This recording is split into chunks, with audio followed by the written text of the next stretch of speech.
Bonjour à tous et bienvenue sur la chaîne Foot Savoir. Cette vidéo est sponsorisée par Audible, numéro 1 des applications de livres audio et de création audio. Si cela vous intéresse, restez jusqu'à la fin de la vidéo pour en savoir plus. Tout commence en août 1173, lors du début de la construction de la tour de Pise. Pour montrer au monde la puissance de la ville de Pise, en Italie, les habitants décident de construire une grande cathédrale ainsi qu'un clocher. Sauf que tout ne va pas se passer comme prévu. Les constructeurs de l'époque n'avaient évidemment pas les connaissances que nous privilégions aujourd'hui. Et malheureusement pour eux, ils ont débuté la construction de la tour sur un sol particulièrement ingrat et relativement instable.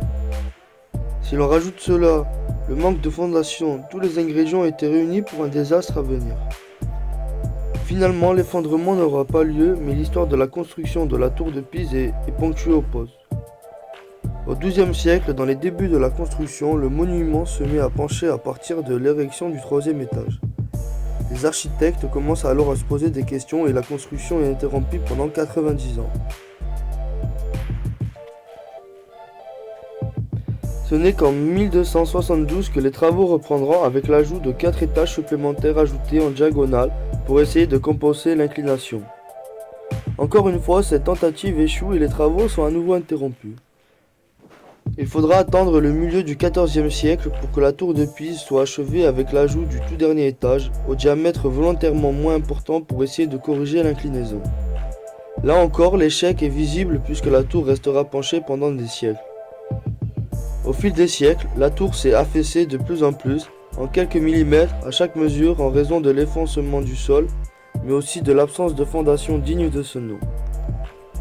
Sauf qu'entre-temps, la fameuse tour de Pise est devenue l'une des attractions touristiques les plus connues en Italie et dans le monde. Pour éviter de perdre cette manne touristique, les autorités italiennes ont décidé de lancer un plan de stabilisation. Ces travaux avaient aussi pour but d'éviter le drame de la Torre Sevissa, à Pavie, qui s'était effondrée en 1989 en faisant plusieurs morts. Les travaux ont débuté en 1993 et après 11 ans de travail, les experts et constructeurs sont parvenus à redresser la tour d'environ 40 cm. Elle présente toutefois toujours cette étrange caractéristique d'être penchée, prête à s'effondrer à tout instant.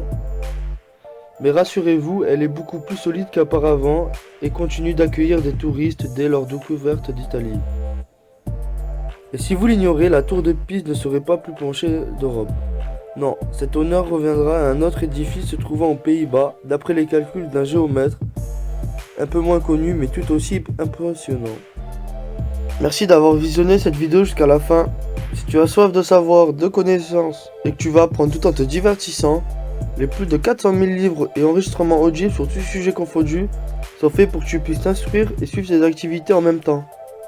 Si tu es intéressé ou que tu veux simplement soutenir notre chaîne, je t'invite à cliquer sur le lien en description et à prendre ta période d'essai gratuite pendant un mois. N'oublie pas de t'abonner à la chaîne et de laisser un like si tu as appris des choses ou que tu as aimé nos explications, ainsi qu'activer la cloche pour être tenu au courant de nos prochaines sorties de vidéos.